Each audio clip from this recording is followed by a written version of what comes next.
विनायकोपसृष्ट लक्षण।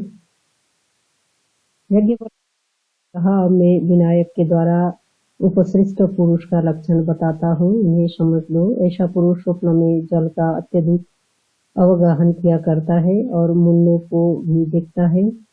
सदा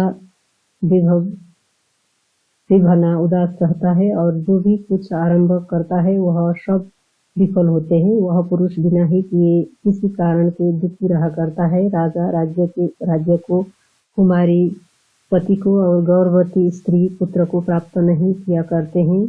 इस उपसर्ग के निवारण करने के लिए शुभ दिन में उसका विधि विधान के साथ स्तपन करना चाहिए। आज्य घृत के सहित और सरसों के गंध से पहले उत्सारित करके फिर स्नान करावे। सर्वौषधियों से और समस्त गंधों से उसका सिर विलिप्त करे। भद्रासन पर उसे बिठाकर शुभ द्विज से सुस्ति वाचन करावे। मिट्टी, रोधना, गंध और गुलगुल को जल में करना चाहिए। फिर एक सी आकृति वाले और एक ही वर्ण से युक्त 4 क्लेशों के द्वारा रद से चर्म से अनुदोह रक्त भद्रासन पर स्नान कराना चाहिए। ऋषियों ने सहस्राक्ष सतधारा वाला पारण था, उससे तुम्हारा अभिविंजन करता हूँ। पापमानी से पुनीत करे। भगवान वरुण राजा, भक्त को सूर्य बृहस्पति और भक्त को इंद्र तथा भक्त को वायु और 7 ऋषियों ने दिया था। तो तेरे केशों में, सीमंत में और मुर्दा में दौर्भाग्य है तथा ललाट में, कानों में और नेत्रों में दौर्भाग्य है। वह सदा नाश को प्राप्त होवे।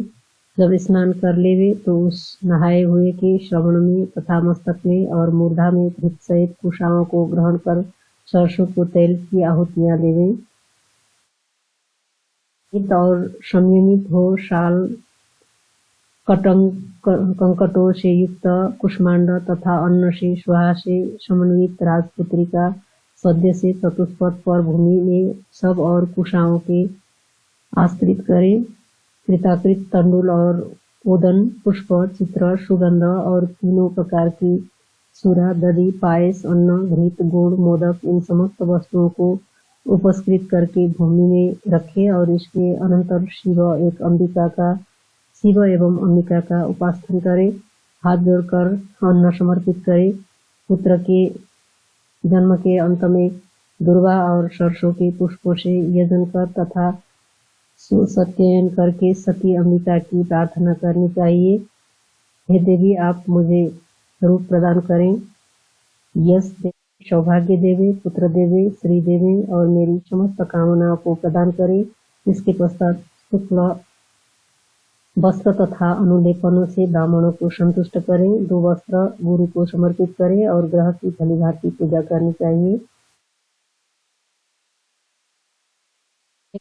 महर्षि ने कहा, श्री की कामना करने वाला, शांति की अभिलाषा रखने वाला अथवा ग्रहों की दृष्टि के अभिचार वाला पुरुष समग्रह योग करे।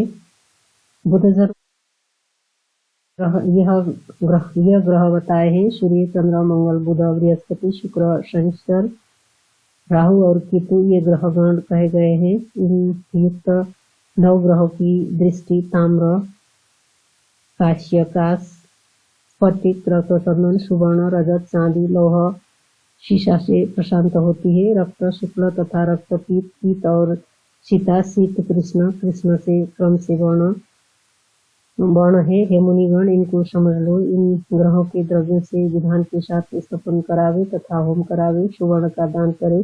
वस्त्र और कुसुमी को देवे। गंध आदि बैल देवे। गूगल की धूप देनी चाहिए। वहां पर ग्रह योग में अधिक प्रत्यधि दैवत मंत्रों के द्वारा यह सब कृत्य पूर्ण करने चाहिए। आकृष्ण इस देवा अग्नि मूर्धा दिवाकर उद्युद्ध स्व इन ऋचाओं में क्रमानुसार हवन करना चाहिए। बृहस्पति परिदीय इससे अन्नात् परि श्रुतोरसम शनिदेव कथन